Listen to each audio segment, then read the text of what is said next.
오늘은 전능자의 그늘 아래 사는 자, 이런 제목으로 함께 말씀을 나누려고 합니다. 이번 한 주간도 여러분이 전능자의 그늘 아래로 나가기만 한다면 세상은 흉흉하고 참 어지럽지만 하나님 주시는 평강이 있을 줄로 믿습니다.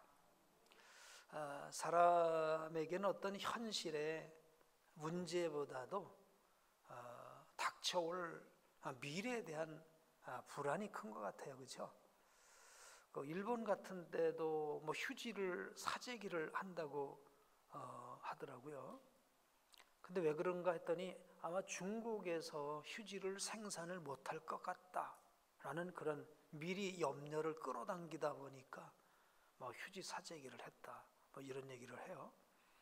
지금의 우리 어려운 일도 어려운 일이지만 앞으로 어떻게 될까라고 하는 걸 미리 땡겨서 생각을 하면 그것 때문에 막 이렇게 불안이 가중되는 것 같습니다. 그러나 이런 가운데서도 전능자의 그늘 아래, 참 너무 말씀이 좋지 않습니까? 전능자의 그늘 아래. 아멘. 그 아래로 나갈 수만 있다면 세상이 줄 수 없는 평안, 오늘 우리가 얻을 수 있는 줄로 믿습니다.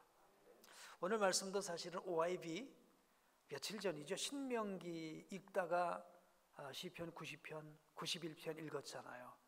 그러니까 이제 모세가 죽음을 앞두고 신명기 32장, 33장을 쓰면서 그때 연결되어져 갖고 시편, 90편, 91편을 우리가 읽었던 기억나시죠? 저도 그때 91편을 읽으면서 참 위로가 됐어요. 그러면서 이번 코로나로 인해서 다들 힘들어 하시는데 이 말씀이 우리 성도님들에게 큰 위로가 되겠다, 그런 생각이 됐고, 그래서 오늘 이 말씀을 살펴보게 되겠습니다. 참 지난 한 주간 어떤 분이 저에게 그런 얘기를 하셨어요. 너무 힘듭니다. 특별히 개인 사업 하시는 분들은 뭐 그 어려움을 이루다 설명할 수 없을 것 같아요. 그래서 저는 듣는 제가 그렇게 힘든데 말하는 그분은 얼마나 힘들까, 그런 생각을 해봤습니다. 자, 그래서 지금 미국이나 서방 세계 또 우리나라 모두가 어마어마한 돈을 풀어서 이 현실의 문제를 해결하려고 애를 쓰고 있다고 합니다. 그래서 많은 사람들은 거기에 희망을 두고 있죠. 그런데 우리에게는 그것보다 더 큰 희망이 있습니다. 모든 것을 주관하시는 그 하나님, 그 전능자의 그늘 아래로 갈 때, 아멘. 전능자의 그늘 아래로 갈 때 거기서 우리는 희망을 얻을 수 있을 줄로 믿습니다. 저는 오늘 이 말씀을 통해서 이제 이 전능자의 그늘 아래 사는 자라는 제목 가운데서 우리가 어떻게 이 위기를 극복할 것인가라는 점을 한번 좀 살펴봤으면 좋겠어요. 좀 많이 울리는 것 같아요. 방송실이요. 울림이 있습니다. 첫째는 어떻게 이 위기를 극복할 수 있을 것인가. 두 번째는 이 위기에서 우리가 무엇을 깨달을 것인가. 두 가지 점을 한번 오늘 해답을 찾고 돌아가는 시간이 되기를 원합니다. 자, 이 코로나 바이러스로 인해서 우리나라, IMF 때는 우리나라하고 몇몇 국가들이 어려움 당했잖아요. 금융위기 때도 물론 전 세계가 어려움을 당했지만 이 정도는 아니었다고 다들 얘기합니다. 우리 100년 만에 당하는 어려움이다, 뭐 이런 얘기들을 합니다. 자, 이런 어려운 때에 우리가 어떻게 이 위기를 극복할 수 있을까? 방법은 한번 따라해 보실까요? 전능자의 그늘 아래 사는 것. 아멘. 전능자의 그늘 아래 살 때, 이 문제가 해결 저는 되리라고 믿습니다. 자, 오늘 91편 1절 말씀 보면 이렇게 말씀하시죠. 지존자의 은밀한 곳에 거주하며 전능자의 그늘 아래 사는 자요. 전능자의 그늘 아래 사는 자요. 그런 나는 말하기를, 여호와를 향해 말하기를, 그는 나의 피난처시고 나의 요새시고 내가 의뢰하는 하나님이라. 내가 전능자의 그늘 아래 살기 때문에 하나님이 나의 피난처가 되고 요새가 돼서 나는 평안해. 그 얘기입니다. 그렇죠? 여러분, 이미 우리 안에 평안이 있으면 문제 해결된 것 아닙니까? 그럼 통장에 돈이 있어도 불안하면 문제가 해결된 게 아니에요. 내일에 무슨 일을 만날지 몰라도 하나님 내 영혼 지켜주실 거, 내 인생 인도하실 것을 믿기 때문에 내 영혼 평안해 라고 외친다면 내일 무슨 일을 만난다 할지라도 우리는 문제가 해결된 줄로 믿습니다. 그러나 지금은 문제가 없는 것 같아도 내일 때문에 두려워하고 염려한다면 문제는 해결되지 않은 것이죠. 지금 세계는 5조 달러 정도의 막대한 돈을 풀어서 코로나 바이러스로 인해서 파괴된 이 경제를 회복시키겠다고 이렇게 노력을 하고 있습니다. 그 일이 잘 이루어져서 어서 우리 일상으로 돌아오기를 저도 간절히 원합니다. 이 바이러스로 인해서 유럽 같은 데서는 많은 사람이 죽어가지요. 근데 죽는 것도 사실은 두렵지만 사실 일상에 이런 모든 것들이 깨어지는 것, 이게 사실은 더 두려운 것 같아요. 경제, 사회, 문화 이런 모든 활동들이 다 제약을 당하다 보니까 뭘 하려고 해도 할 수 있는 게 없는, 이것 때문에 너무 마음이 힘든 거지요. 마음이 불편한 것입니다. 그래서 많은 돈을 풀어서 이것을 해결하려고 한다고는 하는데 어찌 보면 당장의 문제는 해결될지 모르겠지만 차후에는 어떻게 이것이 또 역효과가 나타날지 또 그것에 대한 염려도 있습니다. 어쨌든 제가 이번에 이렇게 보면서 전 세계 지도자들 G20, G20 국가들 이런 나라들이 아주 한 목소리로 한 나라도 반대가 없이 어마어마한 돈을 풀어야 된다 라고 하는 것을 한 목소리로 외치고 있습니다. 나보다 잘못했다는 얘기는 아닙니다. 저는 그걸 보면서 역시 이 세상은 문제는 뭘로 풀려고 해요? 돈으로만 풀려고 하는구나. 세상은 할 수 있는 게 돈밖에 없으니까 물질을 갖고만 풀으려고 하는 그들의 생각을 보게 돼요. 그 한 20명의 그 각국의 수반들 가운데서라도 한 사람이라도 우리가 하나님께 기도해야 되지 않습니까? 이런 말을 좀 하는 분이 있었다면 얼마나 좋았을까 하는 그런 아쉬움이 있어요. 아무튼 각 나라가 정부 나름대로 문제를 해결하려고 하지만 그러나 오늘 우리가 바라보는 진정한 근본의 문제 해결은 물질의 문제도 필요 없다는 게 아닙니다. 그러나 근본적인 문제 해결은 전능자의 그늘 아래로 가는 것인 줄로 믿습니다. 자, 그럼 전능자의 그늘이 뭘까요? 전능자의 그늘에 관해서는 크게 두 가지 견해가 있어요. 첫 번째 견해는 전능자의 그늘이라고 하는 것을 지성소라고 하는 어떤 장소적인 개념으로 얘기를 합니다. 한번 생각해 보세요. 이렇게 이스라엘 땅 가운데 지성소, 성전이 있잖아요. 그리고 성전이 있고 성전에는 성소가 있고 지성소가 있죠. 그리고 성전에 들어갈 수 있는 사람들은, 또 성전에서 봉사할 수 있는 사람들은 누구예요? 레위 사람들이고, 성전에 들어갈 수 있는 사람들은 제사장이고, 지성소에 들어갈 수 있는 사람은 누구예요? 대제사장 한 사람밖에 없잖아요. 그러니까 전능자의 그늘 아래, 즉 지성소에 들어갈 수 있는, 또 성소와 관련되어서 그 일들을 감당하는 사람들이 레위인이고 제사장이고 대제사장들이기 때문에 이들이 하나님을 그곳에서 대면한다고 생각해서 이 전능자의 그늘 아래 거한다는 것을 레위 사람들이 받은 특별한 은총이라고 주장하는 주장이 있다는 거죠. 근데 그 주장은 지지를 받지 못합니다. 많은 사람은 지지를 받지 못합니다. 그럼 어떤 또 견해가 있냐? 여기서 전능자의 그늘이란 어떤 지파가 어떤 특별한 장소에서 하나님을 만나는 장소적 개념, 어떤 지파적인 개념이 아니고 어떤 지파든 어떤 장소에서든 살아계신 하나님을 만나는 사람, 네?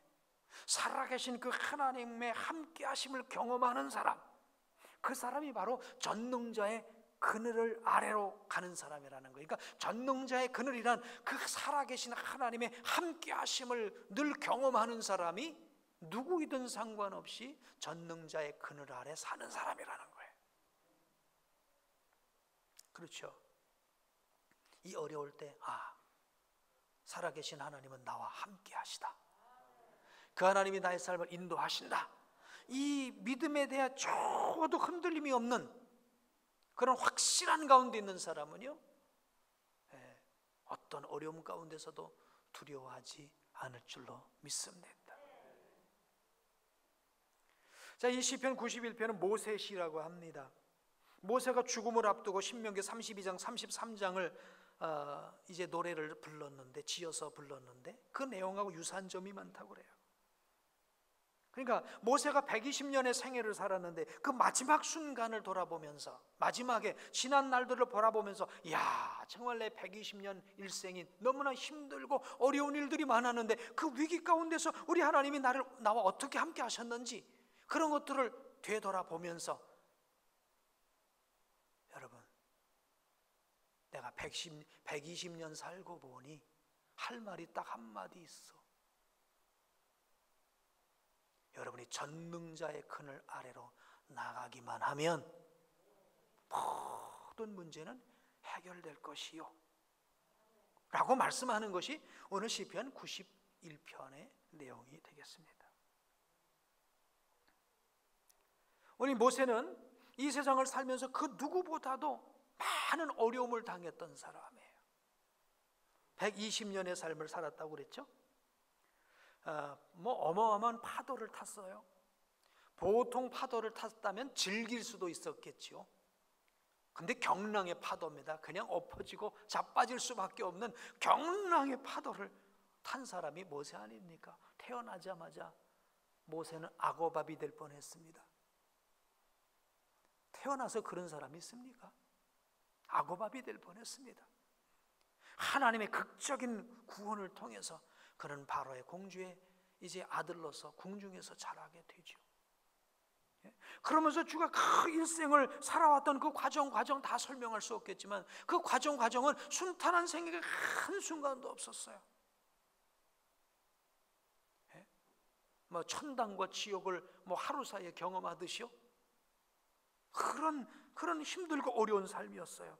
그러나 그런 가운데서도 모세는 전능자의 그늘을 경험했기 때문에, 아멘, 내 영혼 평안해, 내 영혼 평안해, 아멘, 외칠 수 있었는 줄로 믿습니다. 그래서 오늘 모세는 우리에게 권면하고 있는 것입니다. 여러분, 전능자의 그늘 아래로 가라는 것입니다. 아마 이렇게 모세가 지금 살아계셔서 우리에게 왔다면, 여러분, 나도 그런 거 다 경험했어. 애굽에서도 전염병 경험했고, 다 광야에서도 전염병 경험했고, 그 전에 전염병 경험했잖아요. 다 경험했어.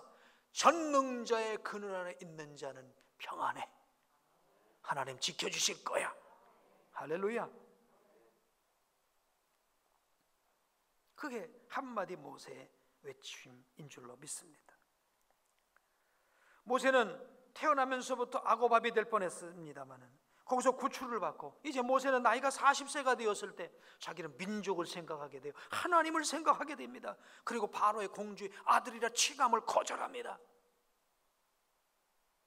이로 인해서 두트모스 3세의 살해 위협을 받게 되고 그는 광야로 피해서 도망가지요. 아니, 그러면 광야로 그렇게 내가 믿음의 결단을 하고 광야로 피해서 갔으면 거기서 뭔가 하나님 멋들어지게 하나님이시다라고 하는 증거를 나타내 주셔야 되잖아요. 웬걸요? 광야로 도망갔는데 아무것도 없어. 1년을 양을 치고 기다려도, 10년을 양을 치고, 20년, 30년을 양을 치고 기다려도 하나님은 역사하시질 않으셔. 도대체 하나님은 어떤 하나님이신가? 한순간에 아마 회의도 했을 거예요. 그러나 그 나이 80세 되었을 때 하나님을 그를 어디로 부르십니까? 호렙산으로 부르시죠. 불꽃 가운데서 나타나셔서 내가 선 곳은 거룩한 곳이니 내 손에 내 발에 신을 벗어라. 그리고 내가 너를 보내겠다. 내 민족을, 이스라엘 내 백성을 구원하라. 못 갑니다. 그때 하신 중요한 말씀 있죠. 내가 너와 함께 하겠다. 아멘. 우리가 어성 공부하면서 샤켄 하시는 하나님, 함께 하시는 하나님, 내가 너와 함께 할 거야. 방법은 다른 게 없어. 이 역경, 이 문제, 이 태산 같은 문제를 해결할 방법은 다른 게 아니야. 내가 너와 함께 하면 돼. 아멘. 하나님 샤켄 하시는 하나님으로 약속하세요. 내가 너와 함께 할 거야. 거기서 모세는 함께 하시는 하나님을 경험합니다. 그리고 함께 하시는 그 하나님과 더불어서 그 이스라엘 백성들을 애굽에서 건져내시지 않습니까? 모세가 위기를 극복한 것은 많은 군대가 아니었어요. 자신의 지도력도 아니었습니다. 살아계신 하나님, 불꽃 가운데 말씀하시는 그 하나님, 그 하나님과 함께 한 것인 줄로 믿습니다. 이걸 가리켜 전능자의 그늘 아래로 나가는 것이에요. 불안합니다. 그죠? 음식점에 손님이었고요. 그죠? 뭐 일이 서로 안 되고요. 그렇게 요즘 안 된다는 얘기만 듣고 나면 너무너무 불안해요. 전능자의 그늘 아래로 나가게 되길 축복합니다. 저는 엊그제 아침에 이렇게 좀 두통이 있었어요. 보통 이제 두통이 있으면 저는 타이레놀을 하나 먹거든요. 그럼 그냥 없어집니다. 조금 있으면. 근데 그날은 아침에 타이레놀을 먹었는데 점심이 지나 저녁쯤 됐는데 또 두통이 있는 거예요. 그래서 또 하나를 먹었어요. 그리고 갑자기 들어오는데 갑자기 이상한 생각이 들어오는 거예요. 혹시 내가 코로나 아닌가? 코로나 아니야? 그러니까 갑자기 여러분 생각에 따라서 틀려지는 거 있죠. 그냥 나 이렇게 평소에 두통이 있으면 먹으면 되지. 낫어. 근데 두 번째 먹는데 코로나 아니야라고 하는데 갑자기 가슴에 툭탁툭탁툭탁툭탁 펌프질을 하는데 그러면서 다시 말씀 묵상하고 기도하고 주님 평안을 간구하고 주님이 나와 함께 하심을 묵상하면서 인의 평안이 돌아왔지만 와 그렇구나. 네? 하나님이 나와 함께 하심을 경험하는 순간 오늘 우리 속에 순간순간 찾아오는 이런 두려움, 걱정, 염려 이런 것들 해결할 수 있게 될 줄로 믿습니다. 참 요즘 저는요 참 그런 것 같아요.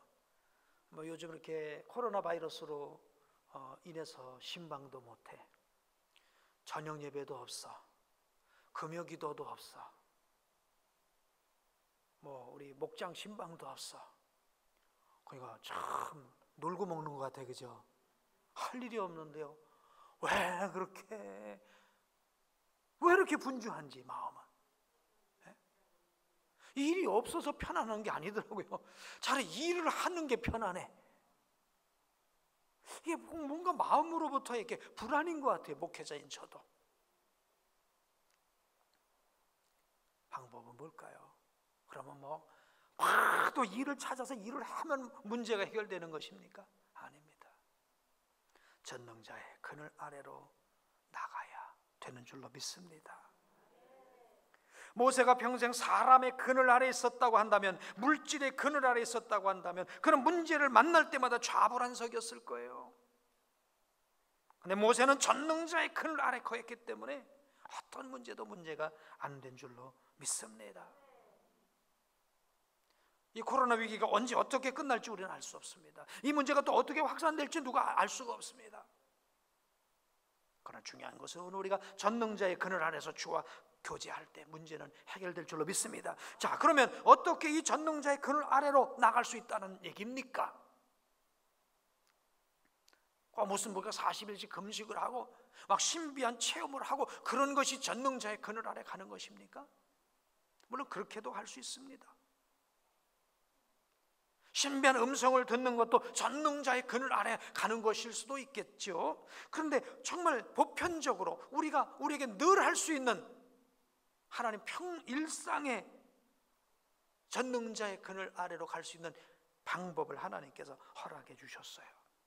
그건 바로 언약의 말씀 안으로 들어가는 것입니다. 사실 요즘 우리가 OIB를 하면서, 그래서 또 요즘 이렇게 어느 목사님들하고도 그런 얘기를 했어요. 또 어제 우리 배본철 목사님하고도 우리 교회가 OIB를 붙잡고 있다는 게 정말, 전에는 안 하려고 하는 걸 막 하라고 뛰다 밀어서 막 그냥 어떻게 강제적으로라도 하려고 했는데, 지금 이런 상황이 되고 보니까 OIB가 얼마나 큰 은혜가 되고 힘이 되는지 몰라요. 아멘입니까? 예. 왜? 이 안에 하나님이 계시니까. 우리가 하나님이 함께 계신다는 걸, 내가 하나님과 함께 한다는 게 뭐겠어요? 뭔가 이렇게 휙 하고 뭔가 감이 들어오는 게 하나님이 함께 하는 게 아니에요. 뭐가 반짝하는 게 아닙니다. 이 말씀을 내 안으로 넣는 거예요.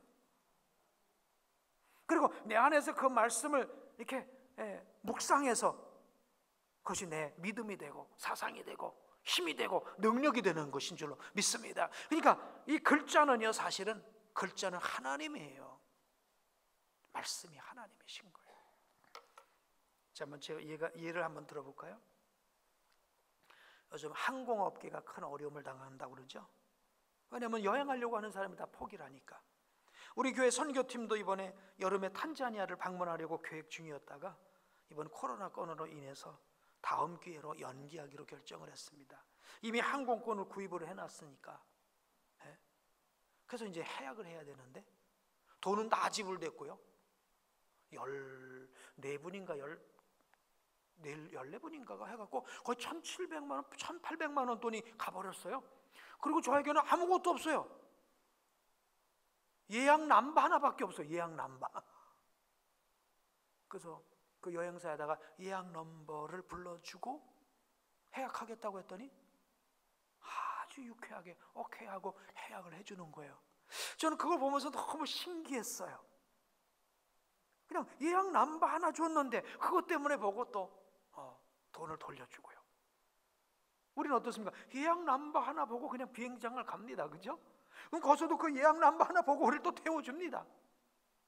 어찌 보면 예약 넘버 하나가 뭐예요? 그 여행사와 우리 사이에, 아니면 항공회사와 우리 사이에 약속 아닙니까? 약속이에요. 하나님의 말씀은 하나님과 우리 사이에 약속의 말씀인 줄로 믿습니다. 아멘. 여기에 기록된 약속대로 하나님은 그 약속을 지키시는 하나님이신 줄로 믿습니다. 그 약속의 말씀을 내 말씀으로 붙잡고 그 말씀대로 순종하고 나가면 하나님은 그 약속을 지키시는 것이죠. 금융거래도 그래요. 여러분 다 통장 갖고 계시죠? 뭐 내놓으라고 하지는 않을 거예요. 근데 그 통장에 보면 이렇게 숫자가 적혀 있어요. 그죠? 숫자가 많이 적혀 있을수록 좋습니다. 그죠? 그 숫자는 뭡니까? 그게 돈입니까? 숫자는 결코 돈이 아니에요. 다만 은행이 우리에게 지급해 주겠다고 하는 약속인 거예요. 약속. 언제나 내가 지급을 요청하면 주겠다는 겁니다. 우리는 그 약속을 믿고 은행에 맡깁니다. 그럼 은행에다가 맡기면요, 거기 숫자만 딱딱딱딱 적어서 끝나요. 딱딱딱딱딱 숫자만 찍어주고 끝이에요. 그래도 우리가 통장 붙잡고 누구도 불안해하지 않습니다. 물론 경제가 무너지면 그것도 못 믿겠다고 하겠죠. 옛날에는 이런 게 없으니까 막 엽전을 해서 막 마차에다 싣고 다니고 이러면서 갖다 돈을 주고 받고 그러지 않았습니까? 근데 지금 그런 게 없어졌어요. 다 그냥 화폐가 하나의 그냥 가상화폐로 돼버렸어요. 그 사이에 뭐가 있어진 거예요? 약속이라는 게 있는 거예요. 은행과 우리 사이 약속도 우리가 이렇게 철저하게 믿는 것처럼 하나님께서 우리에게 주신 약속은 이건 은행의 어떤 통장의 숫자처럼 말입니다. 금리를 말해주듯이 그 어떤 약속이 있는 것처럼 우리에게 약속의 말씀인 줄로 믿습니다. 이 말씀을 묵상하고 그 말씀에 기록된 것을 내 말씀으로 받고, 아멘. 말씀에 기록된 그대로 우리가 의지하고 나갈 때 살아계신 하나님, 전능자의 그늘 아래 그 하나님을 내 하나님으로 함께하는 것이라고 믿습니다. 자, 그래서 오늘 이 전능자의 그늘 안에 거한 사람에게 약속이 뭐냐? 1절, 2절부터는 조건이에요. 3절부터 13절까지인가는 약속입니다. 제가 한번 천천히 읽어볼게요. 전능자의 그늘 아래 사는 사람, 너는 그가 너를 새 사냥꾼의 올무에서와 심한 연병에서 건지실 것이미로다. 전능자의 그늘 아래 거하는 자여, 그가 너를 그의 기체로 덮이시리니 내가 그의 날개 아래 피하리로다. 그의 진실함은 방패와 손방패가 되시나니. 자, 7절 봅니다. 1000명이 내 왼쪽에서 10,000명이 내 오른쪽에서 엎드러지나 이 재앙이 내게 가까이 오지 못하리로다. 오직 너는 똑똑히 보리니 악인들의 보응을 내가 버리로다. 할렐루야. 전능자의 그늘 아래 거하는 자. 화가 80절, 화가 내게 미치지 못하며 재앙이 내 장막에 가까이 오지 못하리니. 11절, 그가 너를 위하여 그의 천사들을 명령하사 내 모든 길에서 너를 지키게 하심이라. 마귀가 예수님 시험할 때도 이 말을 썼어요. 12절 다 같이 읽어보실까요? 그들의 손으로 너를 붙들어 바리돌에 부딪히지 아니하게 하리로다. 전능자의 그늘 아래 거하는 자, 그를 하나님께서 붙들어 주시는 줄로 믿습니다. 13절, 내가 사자와 독사를 밟으며 젊은 사자와 뱀을 발로 누르리로다. 이 약속 우리 약속으로 믿으시기 바랍니다. 이 약속을 내 약속으로 받으시기 바랍니다. 그럴 때 그 하나님의 함께 하심을 우리가 경험하는 줄로 믿습니다. 그러면서 우리가 해야 할 일이 있습니다. 14절, 하나님이 이르시되 그가 나를 사랑한즉 내가 그를 건지리라. 그가 내 이름을 안즉 내가 그를 높이리라. 우리가 하나님 사랑해야 될 줄로 믿습니다. 하나님께로 가까이 가야 될 줄로 믿습니다. 그냥 하나님 이름을 안다는 게 아닙니다. 하나님과 가까운 관계가 되라는 것입니다. 15절, 그가 내게 간구하리니 내가 그에게 응답할 것이다. 우리가 해야 할 일은 이때에 하나님을 찾고 간구하는 일인 줄로 믿습니다. 이 약속의 말씀을 내 약속의 말씀으로 받으시기 바랍니다. 이 말씀 가운데서 하나님의 함께 하심, 전능자의 그늘을 경험하시기를 주의 이름으로 축원합니다. 그리고 이 어려움의 때를 믿음으로 승리해야 될 줄로 믿습니다. 그리고 마지막으로 이제 이렇게 우리가 어떻게 이 어려움의 때를 이길 것인가? 그러면 이제 어떻게 이 어려움의 때 우리가 무엇을 깨달을 것인가? 그 이원준 선교사님이 보내준 편지가 있어서요, 제가 한 부분 발췌해서 여러분에게 잠깐 읽어드립니다. 인터넷과 교통의 발달로 하나가 된 세계, 그 하나 된 세계가 탐욕으로 멈출 수 없이 굴러가던 중 바이러스가 퍼지면서 하늘길이 막히고 항공사들은 줄줄이 도산하며 나라마다 국경을 폐쇄하고 교류가 끊어지고 차와 사람으로 가득했던 도시가 텅 비고 모임이 없어지고 사람들은 격리되고 있습니다. 교회마저 문을 닫았습니다. 인간이 그토록 쌓아올린 주식, 금, 유가 등이 폭락하고 하루아침에 천문학적인 손실들을 경험하며 불안과 허탈함과 공포로 가득합니다. 이전에 바벨탑을 쌓으며 교만해진 인간들이 결국 그들이 가장 사랑했던 것을 잃으며 가장 두려워했던 일을 겪습니다. 그들의 자랑이요, 의지의 대상이던 탑이 무너졌습니다. 그때 스스로 멈출 수 없는 인간을 멈추신 주님이 지금 또 인간을 멈추게 하셨습니다. 지금 많은 사람들은 이 또한 지나가리라 하며 스스로 위로하고 속히 지나가길 기다리고 있습니다. 그렇습니다. 코로나 바이러스 팬데믹은 결국 지나가고 인간 사회는 또 언제 그런 일을 겪었냐는 듯 다시 일상으로 돌아갈 것입니다. 그러나 지금 세계를 잠시 멈추신 주님이 주신 음성과 교훈을 깨닫지 못한다면 우리는 곧 또 다른 비극을 겪을 것입니다. 하나님이 주신 본연의 목적과 사명을 지키지 않고 살아갈 때 인간은 위기를 겪을 수밖에 없습니다. 지금 우리가 가장 두려워해야 할 것은 코로나 바이러스도 아니고 잃어버린 경제도 아니고 격리가 아니라 하나님을 향한 거룩한 두려움입니다. 그렇습니다. 우리가 이 코로나 바이러스를 통해서 많은 걸 잃으면서 많은 고통을 겪으면서 깨달아야 될 것은 무엇입니까?